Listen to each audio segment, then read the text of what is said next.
Раз в пару недель мы с вами начинаем ролик с обсуждения того, кто внес меня в какой-нибудь там список. Вот вчера выяснилось, что российское государство открыло на меня уголовное дело по новой статье о распространении фейков об армии. Вчера меня объявили в России в федеральный розыск. Но я о деле знал уже несколько месяцев, так как заказал для своих личных дел справку о несудимости, а там прям вот написано было про это дело. Объявили в розыск и открыли дело за вот это вот видео про Бучу. Это самое популярное видео на моем канале. Я его выпустил на следующий день после того, как стало известно о событиях. Что тут скажешь? Конечно, когда я занимался в России политикой и вел кампании, я всегда опасался уголовных дел. Но я не думал, что получу в итоге такое вот в лоб политическое уголовное дело за распространение правды о важных событиях, которую назовут фейком, потому что правда это не нравится Министерству обороны России. Для себя в первый же день войны я решил, что молчать не буду, говорить буду все так, как считаю нужным, и если из-за этого мне нужно будет уехать из моей любимой Москвы, места, где я вырос и где я занимался и занимаюсь политикой, значит, так тому и быть.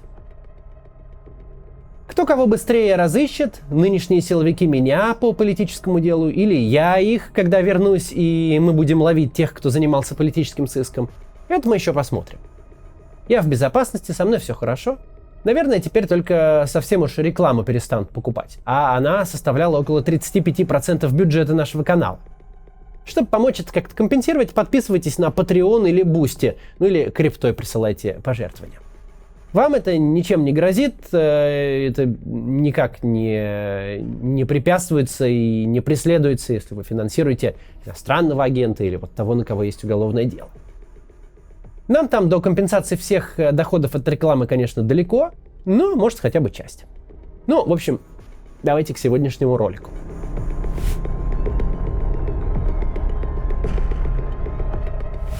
В России традиционно существует мнение, что нам нужна сильная рука, централизованная и авторитарная власть. Только она, мол, сможет навести порядок, контролировать огромные территории и удерживать их вместе. Сам собой народ управлять не умеет.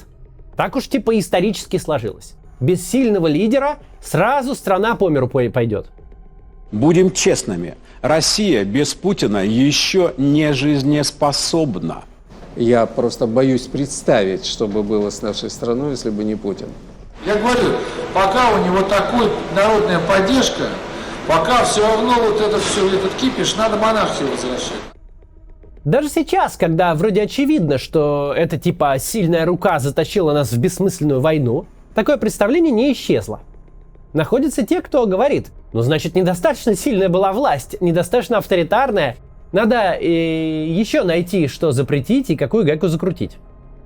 Давайте сегодня разбираться, откуда взялся такой запрос на сильную руку, когда появился, как власти этот запрос уже 20 лет успешно поддерживают и используют, и правда ли, что никаких других вариантов наше российское общество просто не видит. Как это не печально и как это, может быть, не страшно звучит, на мой взгляд, в нашей стране поворот к тоталитаризму на какой-то период времени возможен.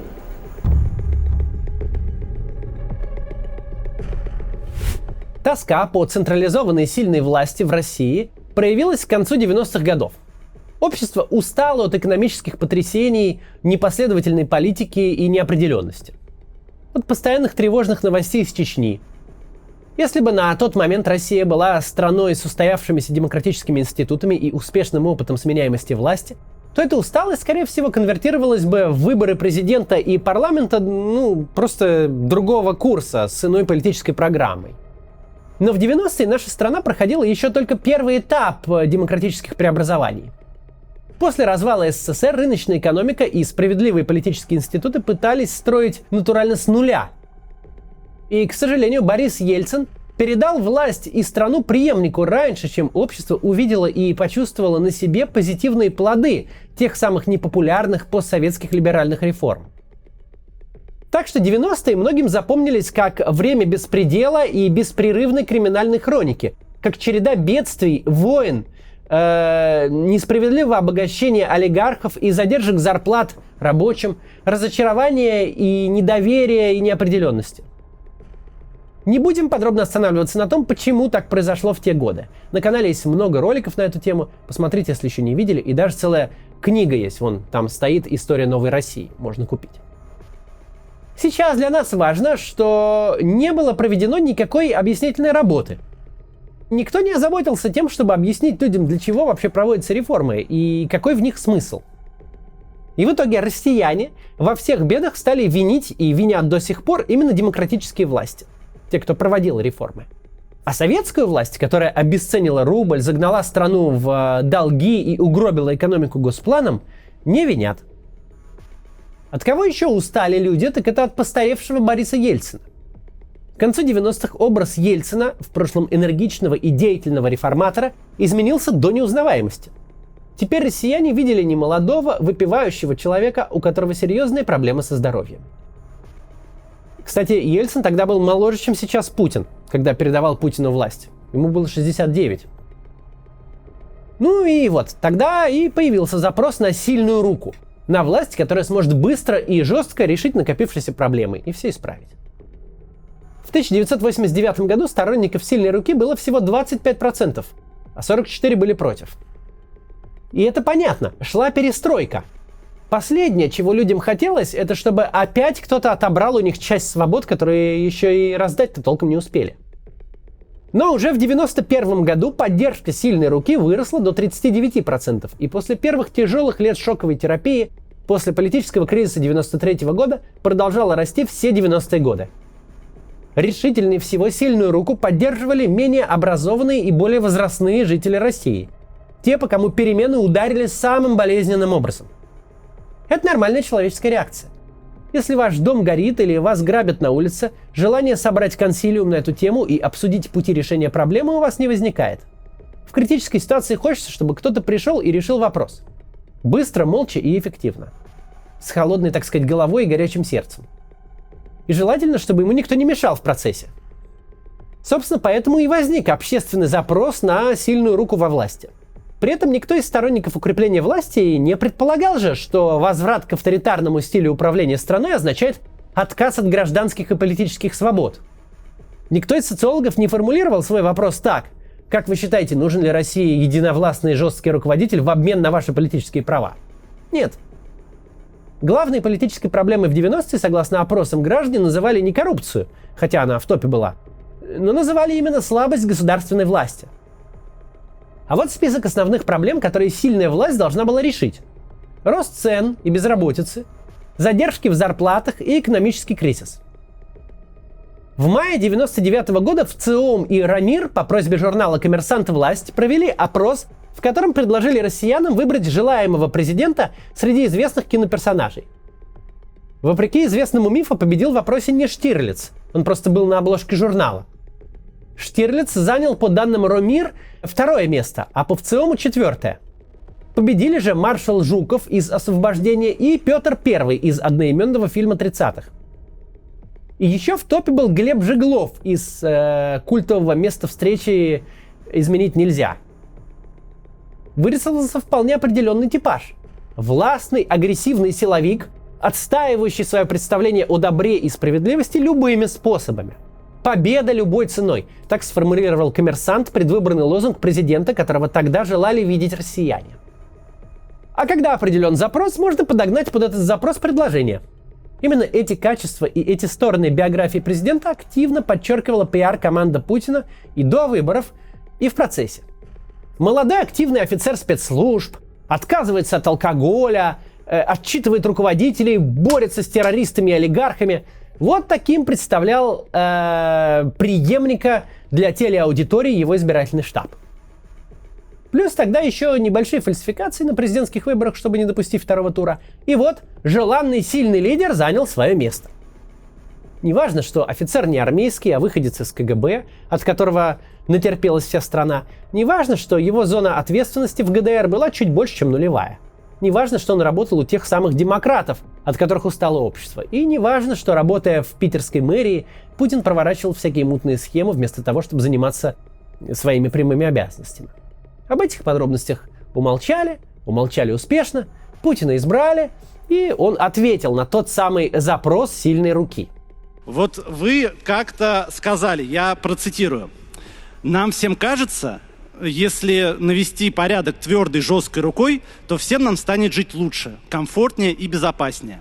На самом деле, эта комфортность очень быстро пройдет, потому что эта жесткая рука начнет нас очень быстро душить. Начала уже? Это я сказал? Да, это вы сказали в 96-м году. Я этого не чувствую. Не душит? Нет. Что же выходит, россияне получили то, что хотели? Сильного властного лидера, который наделен всеми полномочиями для решения наболевших проблем? И для начала посмотрим, что думают сами россияне. Решили ли их главные проблемы? Прошло 22 года, а беды России, которые россияне называют в вопросах общественного мнения, остались все те же. Рост цен и безработицы, бедность и экономический кризис, еще недоступность медицины. Да, слабость государственной власти больше не упоминается в числе проблем. Зато коррупция в глазах россиян нисколько не уменьшилась. И это через 22 года бескомпромиссной борьбы сильной руки. Это по состоянию на 2021 год, без учета новых санкций, закрытых производств, бегства из экономики миллиона трудоспособного населения и вообще всех поголовно инвесторов. Изначально у сильной власти было все, буквально все, чтобы хотя бы с бедностью, инфляцией и низким уровнем жизни справиться. Экономика, начиная с конца 99 года, росла сама. Ей нужно было только не мешать. Сказались, наконец, итоги гайдаровских реформ начала 90-х. В страну хлынул поток инвестиций, а к концу первого президентского срока Путина хлынули и нефтедоллары. Открывались новые бизнесы, безработица снижалась, зарплаты росли и регулярно выплачивались. Народ реально стал богатеть, приобретать технику, автомобили и недвижимость. Вроде успех, так ведь? Но цены на нефть и инвестиции – это не заслуга авторитарной власти.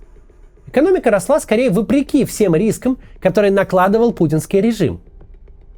Просто выгода для инвесторов превышала все минусы. Как только риски выросли, а прибыли нормализовались, уменьшились, стали стандартными, инвесторы потеряли интерес. Есть много более интересных рынков. А куда российское руководство тратило все входящие богатства? На сомнительные нацпроекты ради откатов на госзакупках, а потом на дворцы, на яхты, на комнаты, набитые наличкой у самого последнего федерального чиновника третьей руки.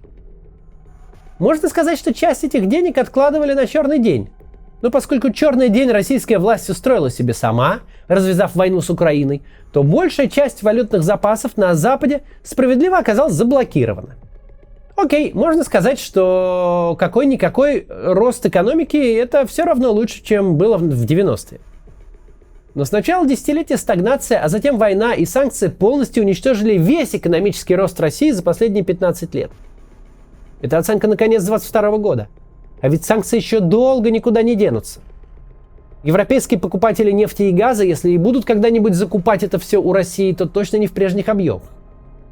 Примерно такая же деградация в институтах государственного управления. Если в конце 90-х они только строились, то сегодня демократические механизмы России просто убиты. Вместо молодой демократии мы получили престарелую автократию, хотя, возможно, уже актуальный термин «военная диктатура». Местное самоуправление, федерализм, система выборов, независимые СМИ, политическое разнообразие – все это на данный момент уничтожено. В угоду все той же сильной власти, пресловутой вертикали. Любой вопрос, где стоял выбор между возможной либерализацией или укреплением автократии, всегда вопрос решался в пользу автократии. Даже если это решение било по экономике и по карманам граждан. Но стала ли наша государственная система действительно сильной? Вот в 90-е существовало общее мнение, что слабость государственной власти – это главная проблема управления страной. Вот пропаганда 20 лет вещала о том, как всенародный президент, государственник строит на руинах Советского Союза крепкую систему. Это было в его интересах. На это были потрачены огромные усилия и многие годы издевательств над российским правом. Всю путинскую эпоху возводилась централизованная власть Кремля. Но действительно централизованной она становилась лишь тогда, когда нужно было подделать итоги выборов или наводнить улицы и площади тысячами бойцов ОМОНа. Механизмы, которые хорошо подходят для распределения финансовых потоков от регионов к центру и от граждан к близким друзьям президента, не годятся для управления страной. Потому что всегда работают одинаково. Мы строили и, наконец, построили ничего. Фикцию, которая не может справиться ни с какими задачами и ни с какими вызовами.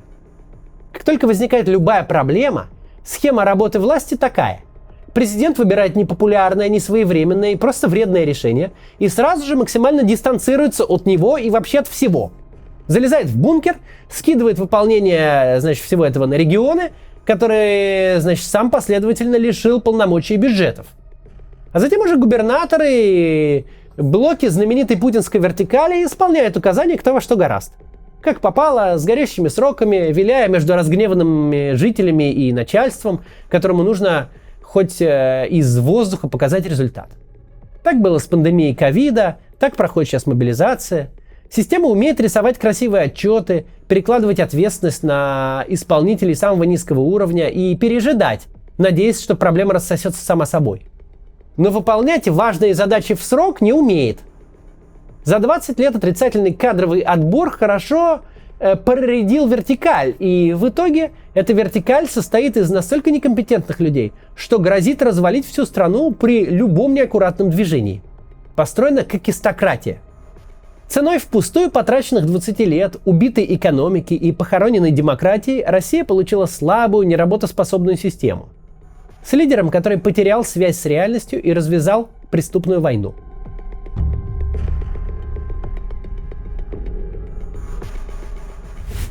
Вообще говоря, в том, что люди хотят сильную власть, изначально нет ничего ужасного.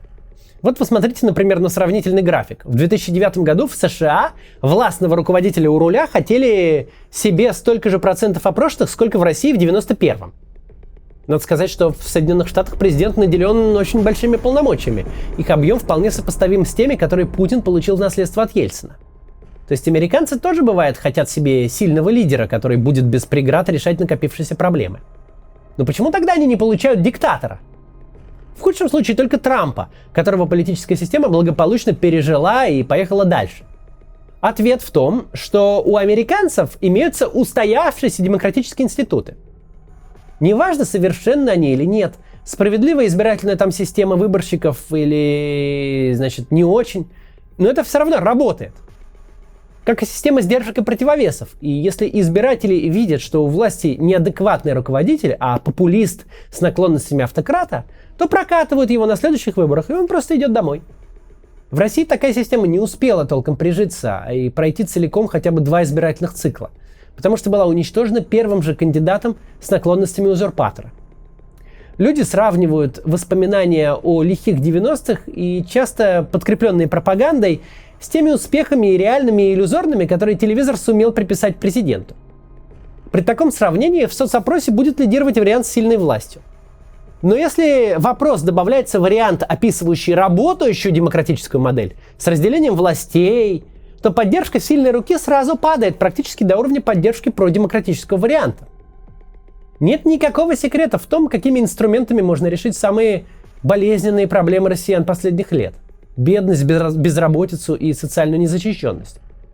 Особенно в России, где все эти годы денег хватало. Достаточно было их просто не вытягивать из регионов, не вкидывать в черную дыру военных расходов и не разворовывать.